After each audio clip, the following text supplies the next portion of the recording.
క్రైస్తవ సంఘాల సమాచారాన్ని సేకరించడాన్ని నిరసిస్తూ పశ్చిమ గోదావరి జిల్లా నరసాపురం సబ్ కలెక్టర్ కార్యాలయం వద్ద పాస్టర్లు ధర్నా చేశారు. సంఘాల వివరాల సేకరణ ప్రక్రియను తక్షణం నిలుపుదల చేయాలంటూ నినాదాలు చేశారు. అనంతరం ఆర్టీఓ దాసరాజుకు జిల్లా పాస్టర్లు వినతి పత్రం అందించారు.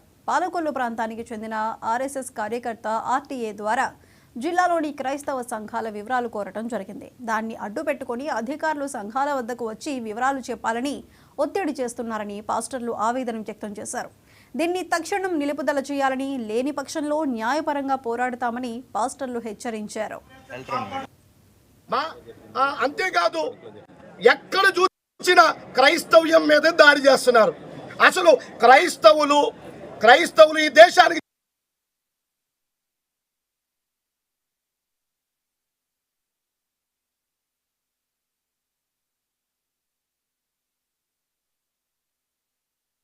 చేసిన నష్టం ఏంటండి?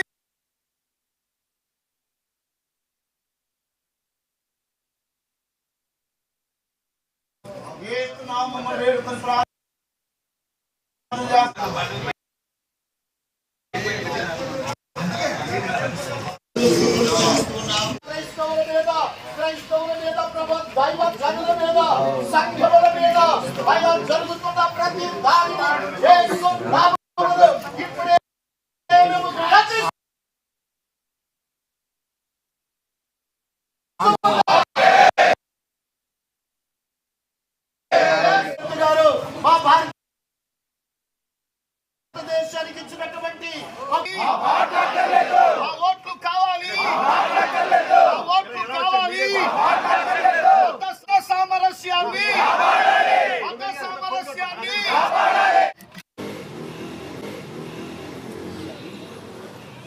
ఓట్లు కావాలి. క్రైస్తవులకు న్యాయం అరికట్టాలి.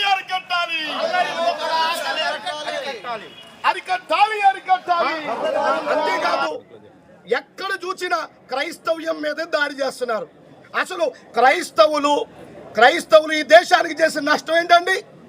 ఏం చేశారు? మేము సేవ చేయడమా? మేము విద్యను ఈ దేశానికి అందించడమా? హాస్పిటల్ని ఈ దేశానికి అందించడమా మేము చేసిన తప్పు? ఆ రకంగా చూస్తే క్రిస్టియానిటీ ఈ భారతదేశానికి చేసినంత సేవ ఎవరూ చేయలేదు. అంటే సేవ చేసేవాళ్ళని మీరు దాడి చేస్తారా? సేవ చేసేవాళ్ళని లూటీ చేయాలని చూస్తారా? భయభ్రాంతులకు గురి చేయాలని చూస్తారా? ఇదెక్కడి ప్రజాస్వామ్యం? ఎక్కడుంది భారతదేశంలో ప్రజాస్వామ్యం? ఎక్కడుంది? ప్రజాస్వామ్యాన్ని కొని చేస్తున్నారు నేటి పాలకులు. కాబట్టి ఈరోజు చెప్పేది ఏంటంటే ప్రభుత్వ అధికారులు కూడా నిమ్మక నీరెత్తినట్టు కూర్చుంటున్నారు. మత విద్వేషాన్ని రెచ్చగొట్టే వారికి వత్తాసు పలుకుతున్నారు. ఇదెక్కడ న్యాయం? దయచేసి ప్రభుత్వాలు చర్య చూపకపోతే, ప్రభుత్వాలు మా పక్షంగా నిలబడకపోతే రాష్ట్ర వ్యాప్తంగా ఉద్యమం చేపడతాం. ఇది ప్రారంభం మాత్రమే, ఇది ఆరంభం. రాష్ట్ర వ్యాప్తంగా ఉద్యమిస్తామని ఈ సందర్భంగా ప్రభుత్వ అధికారులకి, అదేవిధంగా మరి ప్రభుత్వ పెద్దలకు కూడా తెలియజేస్తా ఉన్నాం.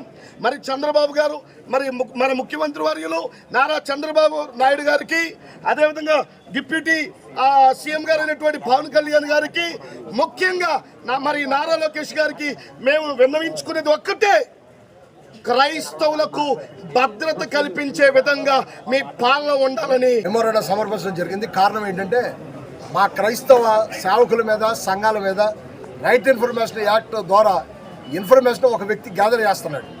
దానివల్ల క్రైస్తవులకి ప్రొటెక్షన్ లేకుండా పోయిందనే విషయాన్ని వ్యక్తపరచడానికి, అలాగే ఎప్పుడో 30-40 సంవత్సరాలు 50 సంవత్సరాల నుంచి ఉన్న సంఘాల మీద ఇప్పుడు ఇన్ఫర్మేషన్ తీసుకుని ఏం చేద్దామని తీసుకుంటున్నారన్నది మాకు అర్థం అవట్లేదు.